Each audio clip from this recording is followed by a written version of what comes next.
Dom José Maria Pires percorreu um caminho exemplar na Igreja Católica, desenvolvendo trabalhos pastorais em defesa dos direitos humanos. A vida do arcebispo emérito da Paraíba possui um longo histórico de lutas a favor dos pobres e dos negros.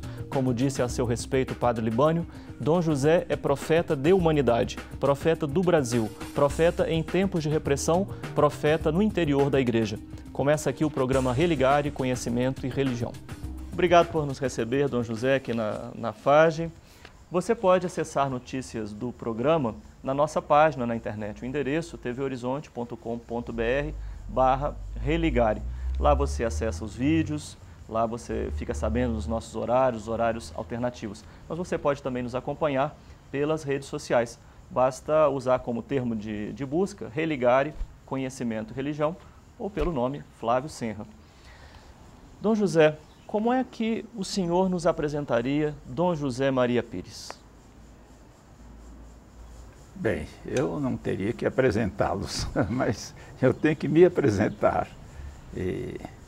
Eu sou paraibano, nascido em Minas Gerais. Pelo fato de eu ter passado 30 anos na Paraíba, eu me tornei paraibano, embora tenha nascido em Minas Gerais.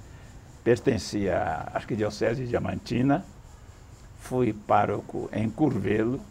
De lá fui para Araçuaí como bispo de Araçuaí e passei 9 anos em Araçuaí. Durante o concílio, eu fui transferido para João Pessoa. Então, em João Pessoa, eu passei 30 anos. E foram anos muito marcados. Primeiro, porque eu fui para lá no segundo ano da ditadura. E fui para lá logo que terminou o Concílio Vaticano II. Então, esses dois acontecimentos foram fundamentais para a história da Igreja e para a história do Brasil. E me aposentei quando eu completei 75 anos de idade, apresentei a minha renúncia ao Papa. Mas ainda fiquei mais um ano, aos 76 anos. O Papa aceitou minha renúncia, eu então vim para Belo Horizonte, estou residindo aqui, residia sozinho, agora resido aqui numa casa dos jesuítas, é uma verdadeira casa de saúde, onde estão os padres velhos, os padres adoentados. Eu não sou velho nem doente, mas me sinto muito bem, fui muito bem acolhido e me sinto muito bem aqui nesta casa de saúde. Dom José Maria Pires foi batizado por Pedro Casaldáliga como Dom Zumbi. Dom Zumbi. Como é que é essa questão e a questão da negritude, né, que o senhor assumiu tanto na sua vida? Olha, aconteceu que quando eu fui ordenado bispo, eu era o único bispo negro no episcopado.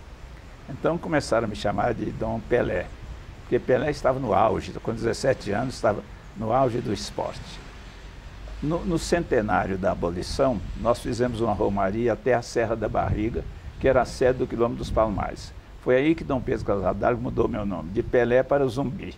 Então os bispos começaram a me chamar de Dom Zumbi. Ele disse, olha, Pelé é um grande jogador, mas ele não tem um compromisso com a causa. E você vive lutando pela causa da negritude. Então vamos mudar seu nome de Pelé para Zumbi. É coisa de Dom Pedro Casaldáliga. Ele sempre escreve para mim, coloca assim Dom Zumbi, e outros também me dão essa denominação. Sim. Agora, esse tema é muito presente, né? Tem aqui um último livro que o senhor publicou, com o apoio da Fundação Ulisses Guimarães, sobre a questão da cultura religiosa afro-brasileira. Não é só esse livro tem toda uma história na vida do senhor em relação à causa negra. Qual que é o lugar, né, dessa causa na vida do senhor? Veja, realmente no Brasil existia e ainda existe um preconceito contra o negro, porque o negro entrou no Brasil como escravo. Na África, muitos deles tinham uma boa posição política, social, etc. Mas entrando no Brasil, entraram como escravos, não é? Então, escravo é considerado como de segunda classe. O negro, ainda que ele tivesse muitos conhecimentos, era negro. Então, isso se transformou num preconceito. E o preconceito foi passando de tal maneira que negro é gente que não tem inteligência, gente que não tem virtude, tudo que é negativo realmente é com o negro, né? Então, como eu sou de descendência negra, meu pai era descendente de português, mas minha mãe é descendente de africanos.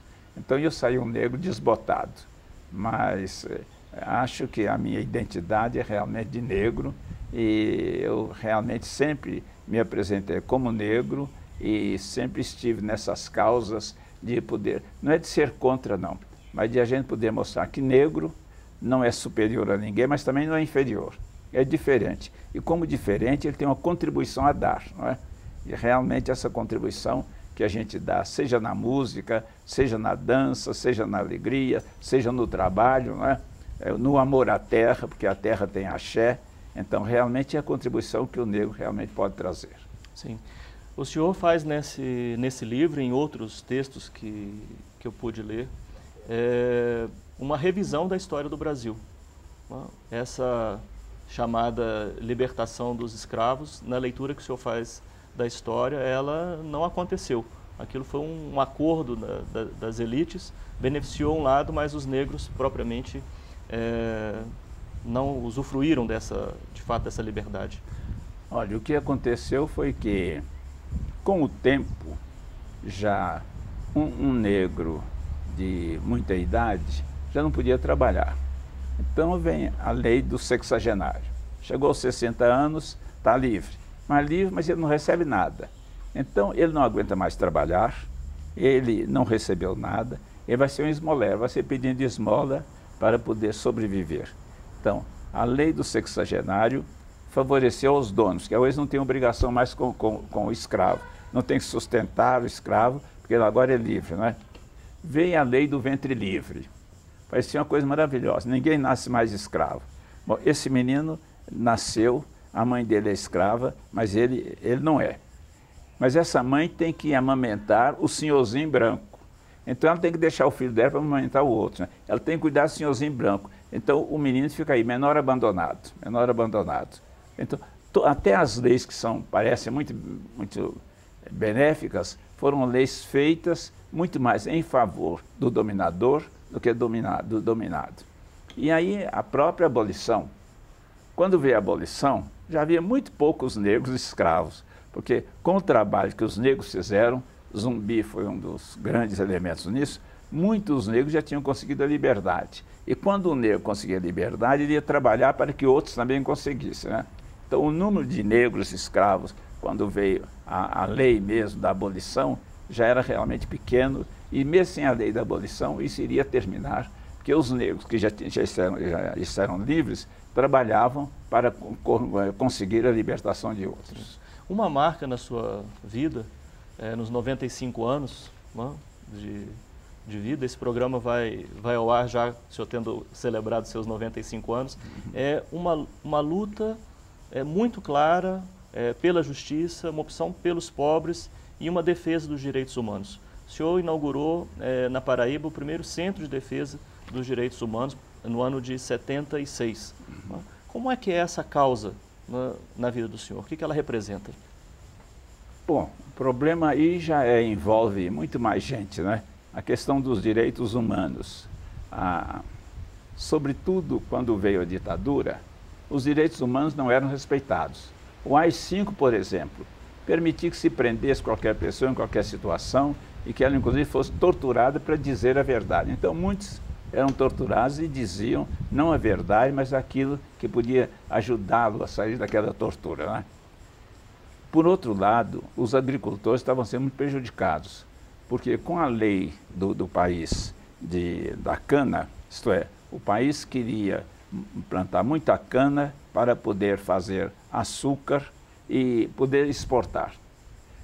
Cana e o gado.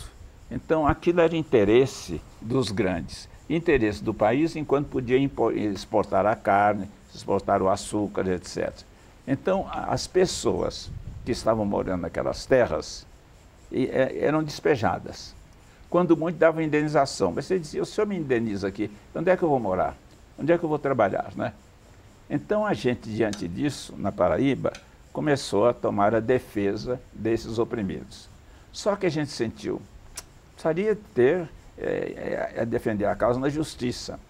Para a gente, cada vez recorrer a um advogado, é difícil e ele também não está muito por dentro da causa. Nós precisaríamos de ter um centro aqui que cuidasse disso. Então, pensamos no Centro de Defesa dos Direitos Humanos. Eu fui a São Paulo para poder me informar um pouco, aí fiquei sabendo que havia lá um advogado que eu já conhecia, porque ele esteve preso. Quando eu fui visitar os dominicanos presos, havia outros lá, entre eles esse Vanderlei Cache. Era acadêmico de Direito, não tinha se formado ainda. Quando ele saiu da prisão, ele terminou o curso, e então, conversando com ele, eu disse: olha, eu teria coragem de ir lá para ajudar o senhor a organizar esse centro. Então ele veio para Paraíba, não só ajudou a organizar o centro, mas tornou-se o primeiro diretor do centro.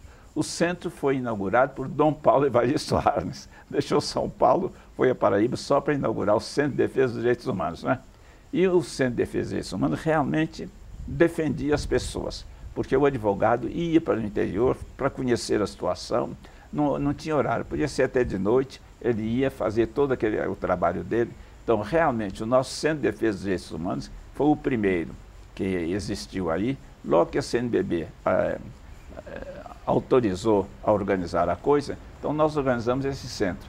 E ele realmente fez um bem muito grande, porque ele tomou a defesa de todas aquelas pessoas que não tinham como se defender.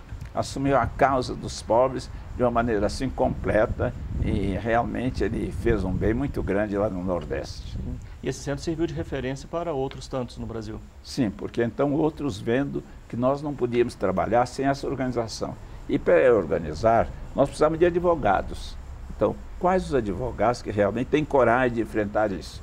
De sair aí de noite, de visitar presos, tomar defesa de presos, não é? Num momento difícil. Foi um momento difícil, né? Porque nós tínhamos que, inclusive, enfrentar as autoridades que prendiam. Né? E como enfrentar? Então, precisaria mesmo do advogado que pudesse orientar. Então, nós enfrentávamos. É para a gente se plantar lá diante da cadeia onde estava o preso, vamos, dia e noite, a gente ia da cadeia, lá rezando. Dom Helder ia conosco, rezando, cantando, etc. A gente não fazia nada de violência, mas simplesmente era aquela força da união que com pouco tempo eles libertavam fulano. Nós vamos continuar a nossa conversa. Hoje, Dom José Maria Pires nos recebe para uma conversa sobre essa longa trajetória de vida que ele está construindo. Tá? Nós vamos falar no segundo bloco sobre o papel da teologia da libertação e a participação de Dom José Maria Pires no Concílio Vaticano II. É um intervalo, voltamos já.